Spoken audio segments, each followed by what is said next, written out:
Hello and welcome back to a new kind of video.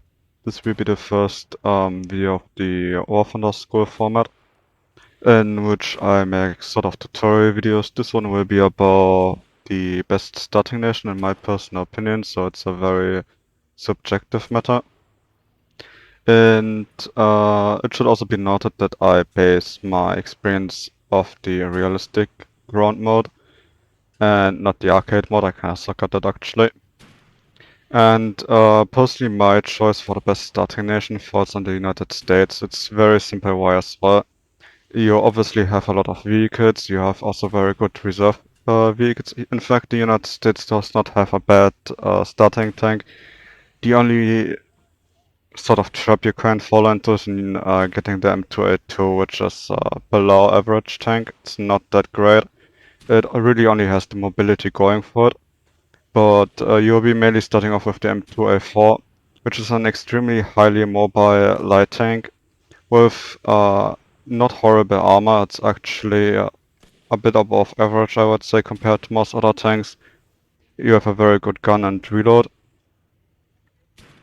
And again, very high mobile, even compared to other reserve tier tanks. And the other reserve is the AVT, which is also a very good starting tank. It lacks the mobility of the other tank and is gigantic, so it's very, very easy to see. But it has the great advantage of specifically being this large if you look at it. It's a huge tank. And as you can see, there's a lot of unused space in this vehicle. Specifically the center, there's essentially nothing. And you have 6 crew members, so most low BR tanks are completely incapable of one-shotting you, and even 2 shots are highly unlikely, which makes this a very good tank, and it's still not immobile, right? There's a top speed of 40 kilometers, which it reaches relatively easily, and it has the same turret and gun as the M2A4. So again, great penetration, great reload. The damage, despite it being a solid shot, is good as well. If you compare that as example, in Germany you will be starting off with the Panzer III E and B. The B in particular is a horrible tank, as again you have even less armor. Than the other, you lack the mobility with only 35 kilometers per hour. Although the gun is about equal, I would say, you just have the issue of lower penetration, but you do a bit more damage. The Panzer III E isn't really that different.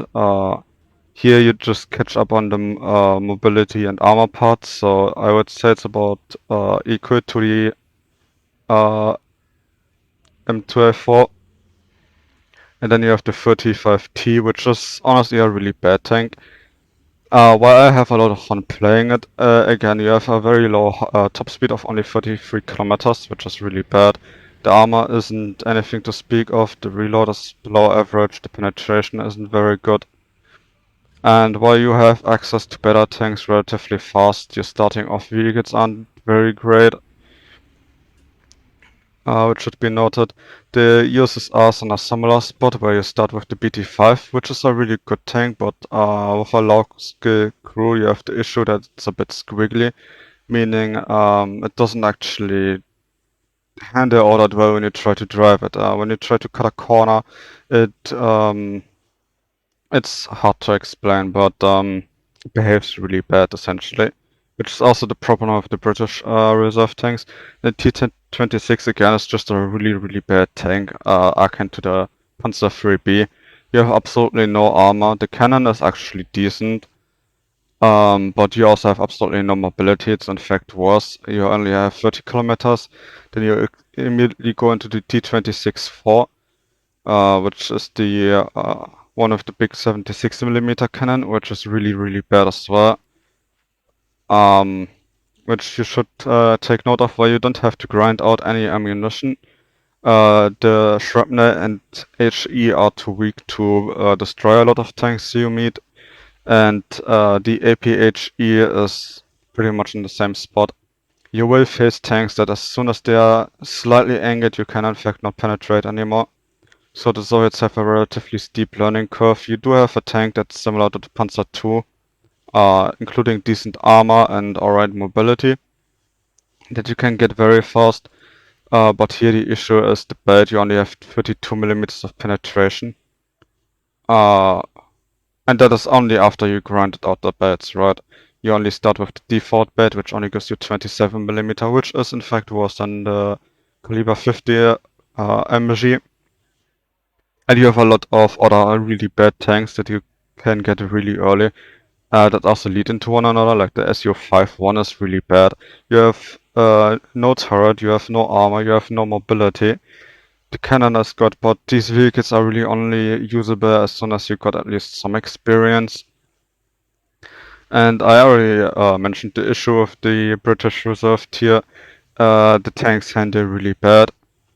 They are very fast though, but overall Britain has a lot of issues similar to the minor nations, which make them bad starting points.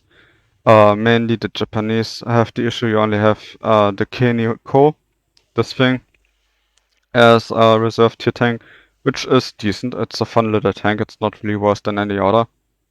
And then the Ego Core, which is garbage, to say the least. It has even less mobility than the before mentioned slow tanks with only 27 kilometers. The cannon is absolutely abhorrent as well. The turret is also not really fast. While it is faster than the M2A4 turret, if you look at it, the best thing you get is a 55 millimeter penetration heat from a 57 millimeter gun.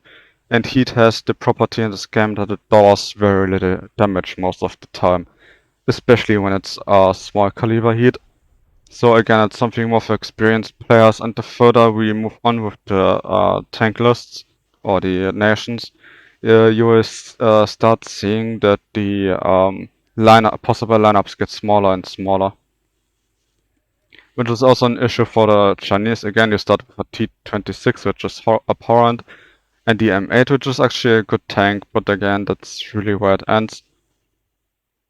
And the tree following after is really, really thin. There is honestly not really a point in playing the Chinese past trying to get to the top tier BRs.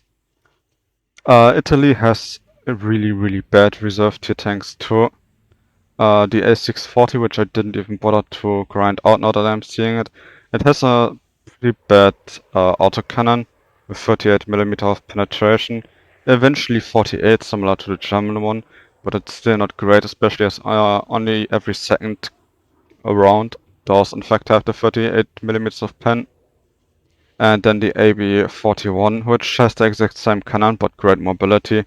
And the S6 doesn't have any mentional armor or anything like that. It's overall just not a really good tank. The Italians have some really, really fun vehicles. An example would be the this thing here, right? The Lancia.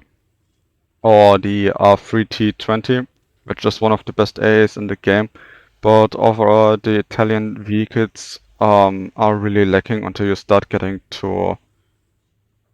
Yeah, I would say the earliest would be about 4-0. There you are, or 3-7. Yeah, with 3-7 you start getting a really good lineup of the M24, Sherman, this thing. But again, this is something that needs expertise, so it kind of requires playing other vehicles beforehand. The French also have a very fun tree, but here you have the issue that a lot of the starting tanks are garbage. In fact, you see the three ones that are separated up here in the top. Those used to be the reserve tier tanks, but the French reserve tier is so bad, and was so bad, that they were literally removed. As you can see, they have absolutely garbage stats all over. The AMD-35 is a good tank, but overall the starting tanks for the French aren't really all that good. They do also have a tankette like the Italians, but it has the issue that it's actually quite big opposed to the Italian one, so you don't really have anything decent here. And again, you have some very bad tanks you can immediately get into. Example would be the tankette, the Lorraine is also bad, the South 40 is bad, and so on. So again, you have a lot of bad tanks that if you don't know how they behave in game, and or don't have a lot of experience in the game yet, you most likely won't have any fun with. And again, the best tanks are actually American or British, so in particular the 105mm Sherman. which I will get back to as soon as we reach the American tree. The Swedes are a bit unique because they are exclusively post-war. They did make some of their own tanks, and then they upgraded some tanks they got, like the Panzer 38 from the Czechs.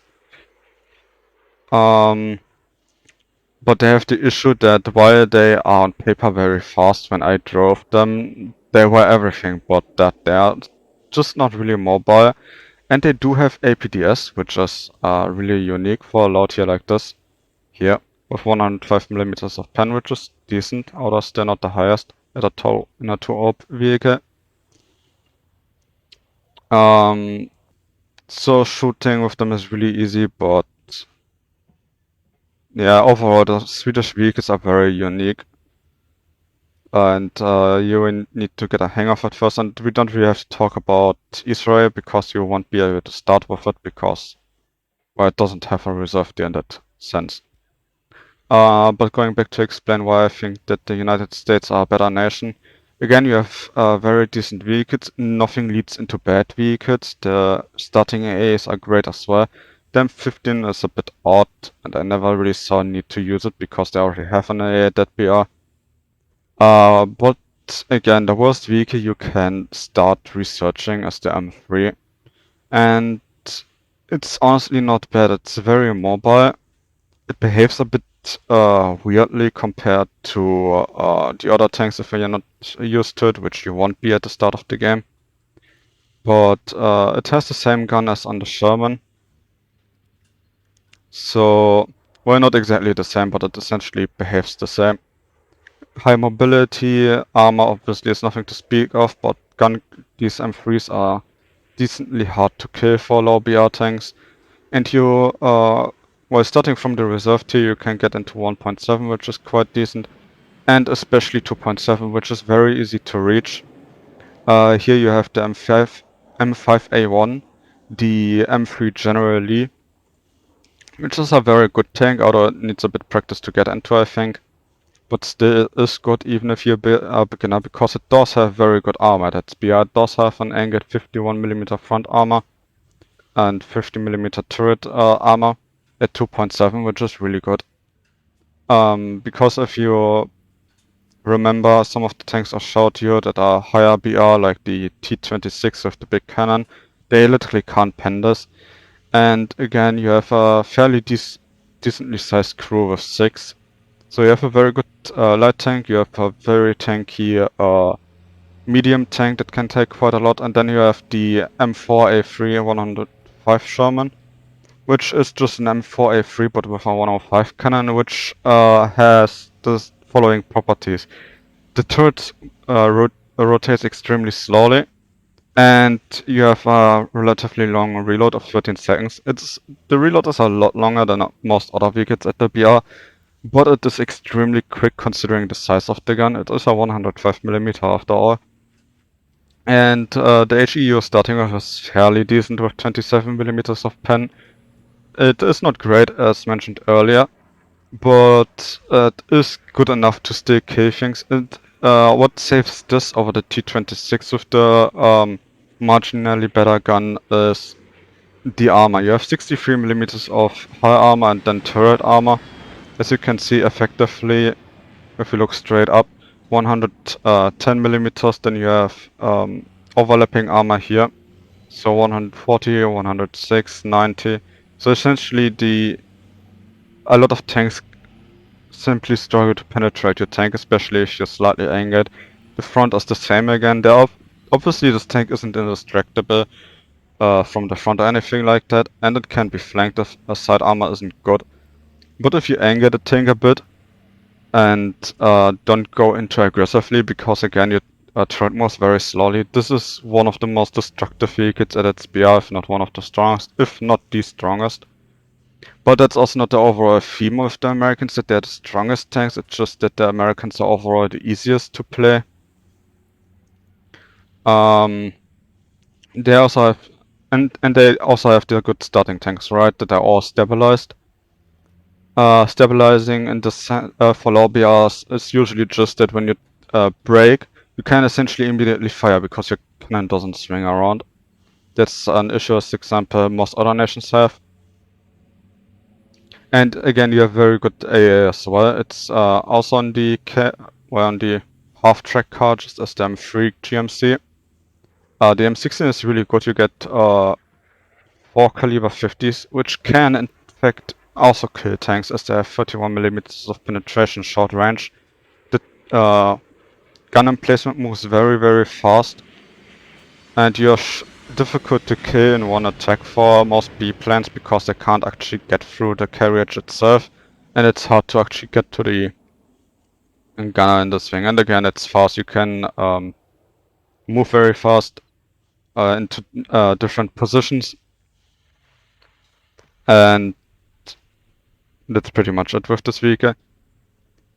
And you will eventually, of course, get further into the game, and you will get to these tanks. The good thing with the Shermans is they're not really better than their enemies. Again, these Americans don't. I'm not recommending them because they're broken or anything like that. I think that what makes the Americans the easiest to play without inherently being better than the others is that they all have stabilizers, pretty much until you reach the higher BRs all the way up here. So 5.7 as example, still everything is stabilized.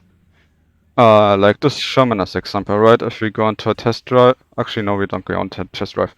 But essentially the gist is, if you move forward with this tank, like let's say you have a lot of city maps in this game, right? So if you go around a corner and the tiger stands in front of you, which you can relatively easily penetrate on short ranges, you both brake, right? You can shoot immediately while the tiger will have to wait, or the skill threshold for him to shoot immediately is higher because he will have to deal with the shaking gun. Because with the momentum, the gun will first go down, then it swings up. The American tanks don't have this issue, it just makes them overall easier to play for tanks. They also have the upside of having a very good air force overall. That can, on one side, function as fighters. They have generally a lot of firepower, like the Hawk here as example. You have 6 caliber 50s again, which is extremely good. You will make short work out of most vehicles, and you get a 250 kilogram or 500 pound bomb, which is very decent as well for ground attacking. And that's a general theme with the Americans, ignoring the left lane.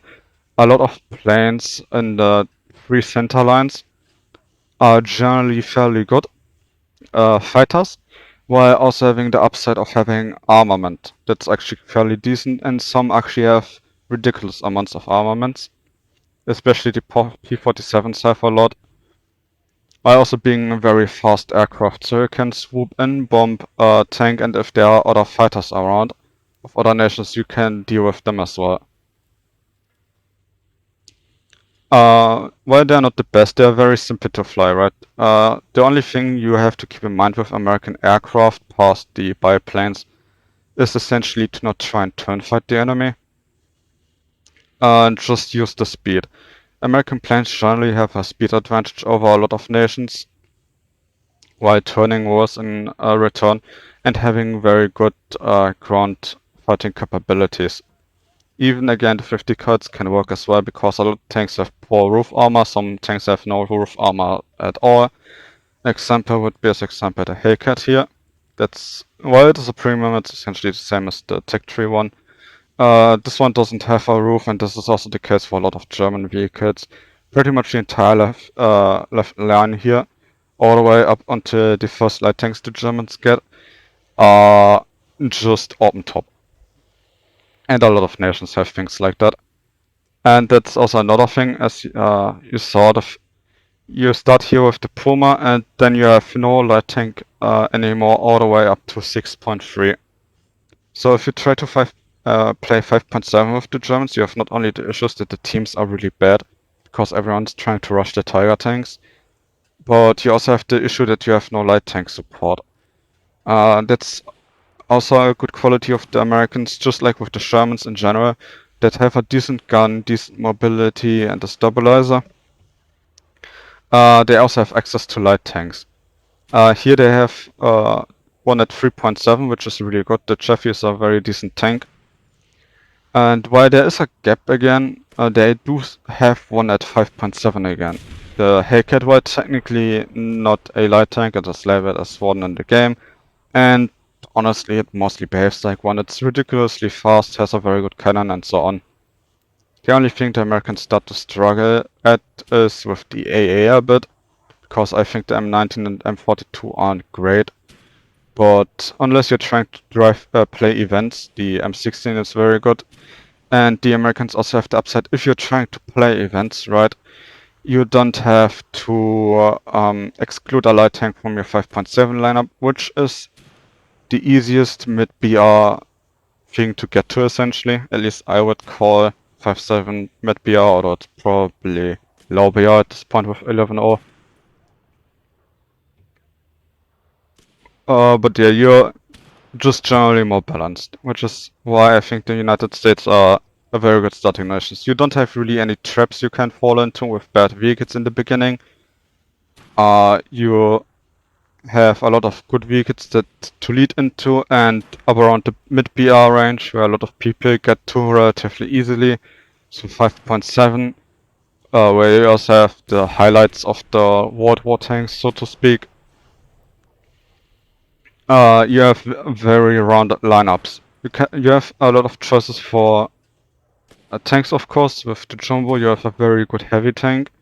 With the other Shermans, you have very, very good medium tanks. You have the Hellcat. Again, there's a tech tree one, so it doesn't matter that this one is a premium, it's the same thing. And again, you have all the different aircraft. The Germans have the issue that they do not have any light tanks when I try to play at 5.7 as example for events. They would have to use a rank 2 vehicle, which is a thing. Events are limited by ranks, so you won't be able to make use of it. So generally, again, to round it up, the United States are generally the easiest to use because the tanks are decent. Their lineups are generally very well rounded at all BRs, including higher BRs. So even if we move past 5.7, here we have the Bulldog, the M56, T92. They have a lot of choices between medium, heavy, and light tanks, which other nations lack. They don't start you off with bad tanks. In fact, they probably have some of the best reserve tier tanks. You can't research any bad tanks. And none of the vehicles behave weirdly, and you can learn how to fight with ground vehicles, essentially. You also have the nice upside that most of the time you have air superiority, because the US are sort of the ground attack or airplane nation. And again, you also have a lot of choices at a lot of very good BRs, like 2.7. You have 1, 2, 3, 4 vehicles, including an NA, AA, SPA, or whatever you want to call it. You could still take some very decent tanks like the M3, A1 with you, the M22 and so on. So yeah, while this was very long and more of a ramble than organized spreadsheet or something like that, I hope I was able to make clear why the United States are the best starting nation in my opinion. And if you're either newly starting in the game or you haven't really progressed into the game, or you're struggling with another nation, I would personally recommend trying to play the United States. Again, most of the vehicles aren't broken or anything like that, neither in the good nor bad way. But what makes the United States so good is that they're very well rounded. But that's pretty much all I have to say, because at this point I'm just repeating myself. So thank you for listening and goodbye.